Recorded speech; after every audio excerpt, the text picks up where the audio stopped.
Well, what's going on, Colts Nation? I appreciate you joining me for another video where today we're going to talk a little bit about Anthony Richardson and everything going on with that situation. Obviously, with Joe Flacco not playing well, which is exactly what I was afraid of, right? Joe Flacco not going to play well. All of a sudden, this conversation going to take a turn into something else. And of course, there's as much drama right now as there's ever been in Colts Nation. Kind of annoying, to be completely honest with you. So we're at this point, right? We're at this breaking point of what's going to happen.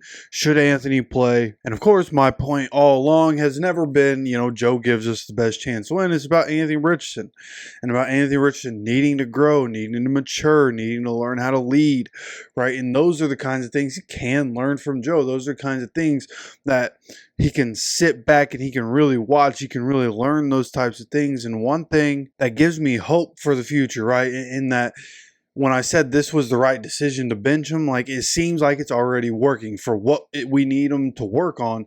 It seems like it's already working, right? There was a report that Ian Rappaport put out, and part of this report, talking about, Anthony being benched and what it means for him and how he's reacted to it.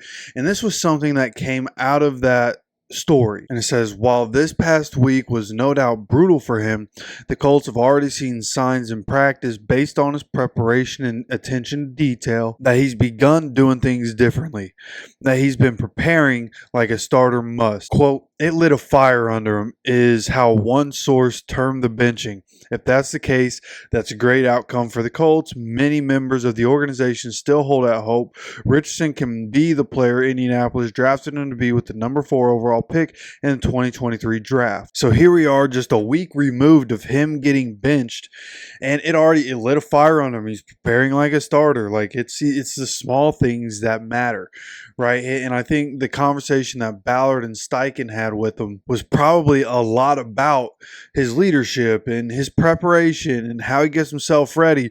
Probably a little bit about his conditioning and needing to be conditioned to be able to be on the field.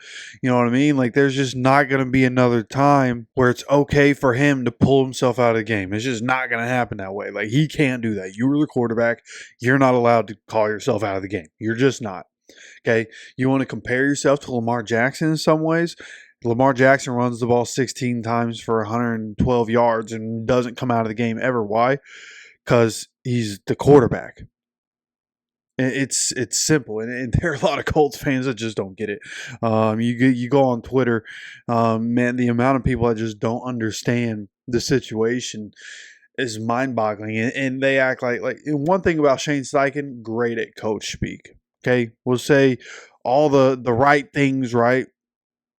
He's going to say, and all week it was like, oh no, it's not about the tap out. It's not about the tap out. Like everybody that is in the Colts organization, everybody that's a Colts fan understood the situation. Anthony is not going to come in and be Superman right away. He's going to have to figure it out on the fly, and it's going to be ugly. We've talked about that plenty of times. But of course, you have Colts media, Colts, some of the bigger Colts YouTubers, right? These big names, right? Big followings on Twitter for Colts, all acting like, oh yeah, it's definitely performance based. Oh my God. Because he had 40. It's not. It's not anything about performance. It's all about leadership. It's all about, again, preparing to be the quarterback of the team, learning how to prepare as a starter, learning how to lead as quarterback of the team, understanding his position, and because of the tap out. I don't care what Shane says. I don't care what the team says. It's clearly about the tap out. It's clearly that Ryan Kelly, DeForest Buckner, and the rest of the leadership council had a conversation with Anthony and came away from that telling Shane, hey, man, I don't think he should play right now. He should probably take a back seat and let Joe handle it for now. And that's never going to come to light because Shane is doing his job and he's taking responsibility for the whole thing. But that's just how things go. Okay, that's just how this has gone down. I don't need an inside source to tell me that's how it went. That's how it went.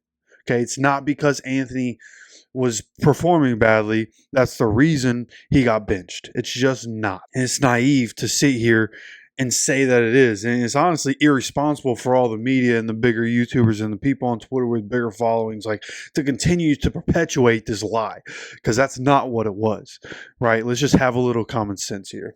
At the end of the day, what happened, I said it was the right decision. I still feel like it's the right decision. Now, I am also in a place where it's like, maybe we should just go ahead and put him back in, right? Just for the simple fact that I don't want to watch that every Sunday. What we watched against the Vikings, who are one of the better defenses in the league, I don't want to watch that every Sunday. I just don't. So put Anthony back in. It's going to be, an ineffective offense. It's going to continue to be not efficient. It's going to continue to be very inconsistent. But whatever. Put Anthony back in as long as he understands, right? Now he gets it, right? And I think people forget how the Pat McAfee show works, as well as what I'm learning. People acting like they don't watch, and I guess most of these people must not watch Pat every day. I've watched Pat for a long time in that show, and people taking what they said yesterday about, Anthony and how, Pat even said he was on the wrong side of this one, and go ahead, put him back in, right? He learned his lesson. That's real. And then people tripping about Darren Butler coming out. And I don't even remember the exact quote, but Darius basically saying, the only way for him to learn is for him to be on the field. Yeah, he's trolling. He's just being funny. A lot of people in Darius's mentions, just a lot of Colts Nation has been dramatic over this whole thing instead of just being real. A lot of, hey, let me just be dramatic and get some engagement. Not really how I operate, and not really, I don't respect that kind of stuff.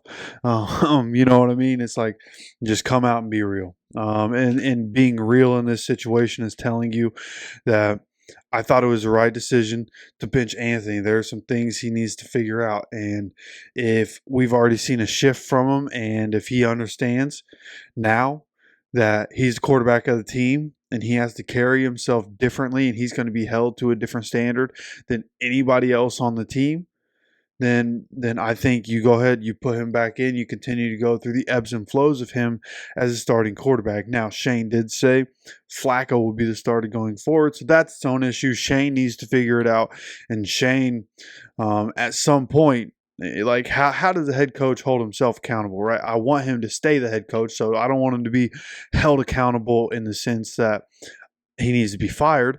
But I do think at some point, like, Shane needs to figure it out. Shane has been as bad for the offense as anybody this season.